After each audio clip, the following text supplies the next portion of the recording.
One word இந்த படத்தை பத்தி சொன்னா என்ன சொல்லுவீங்க? பச்சை கலர் ப்ரோ. ராமலீலா படம் பார்த்தேன், செம்மையா இருந்தது, சூப்பரா இருந்தது. என்ன மேட்டர்னா, நம்ம படத்தை ஒன்று எக்ஸ்பெக்ட் பண்ணிட்டு வருவோம், ஆனா அது கண்டிப்பா அங்க இருக்காது. அதையும் தாண்டி சூப்பரா அவங்க வச்சிருக்கனால தான் படம் சூப்பரா செம்மையா சாட்டிஸ்ஃபை ஆச்சு. எனக்கு படமா ஓவரால ஒரு என்ஜாய்மெண்டா என்டர்டைன்மெண்டா சூப்பரா இருந்தது. நம்ம எதுக்கு படம் பார்க்குறோம்? என்டர்டைன்மெண்ட் தான். அந்த என்டர்டைன்மெண்ட் இங்க சூப்பரா இருந்தது.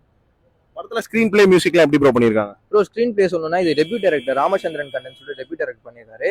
ஓவரால் ஸ்க்ரீன் பிளேவா, கதை, திரைக்கதை, வசனம், இயக்கம் சொல்லிட்டு பார்த்தா எல்லாமே அவரோட பார்ட்டை சூப்பரா பண்ணியிருக்காரு ப்ரோ. அதான் முக்கியம். ஸோ அது செம்மையா இருக்கு. ஸோ ஜென்ரல் ஆடியன்ஸ் எதனால இந்த படத்தை வந்து பார்க்கலாம்? ப்ரோ ஜென்ரல் ஆடியன்ஸ் படம் பார்க்கறதுக்கான காரணம், நம்ம வீட்டில் டெய்லி கஷ்டம் இருக்குன்னு வச்சுக்கோங்களேன். அந்த கஷ்டத்தெல்லாம் தாண்டி ஒரு என்டர்டைன்மெண்ட், நம்ம சிரிக்கணும்னு சொல்லிட்டு தான் படம் பார்க்குறோம் மெயினா. அந்த இதை அந்த சிரிக்கணுங்கிறத சாட்டிஸ்ஃபை பண்ணும் இந்த படம். ஸோ ஹைலைட்னா என்ன ப்ரோ சொல்லுவீங்க? ப்ரோ படத்தோட ஹைலைட் வந்து கதை ஒன்று. அந்த கதை நம்ம எக்ஸ்பெக்ட் பண்ணி வரதே இங்கே இருக்காது ஒன்று. ரெண்டாவது படத்தோட மியூசிக் ப்ரோ.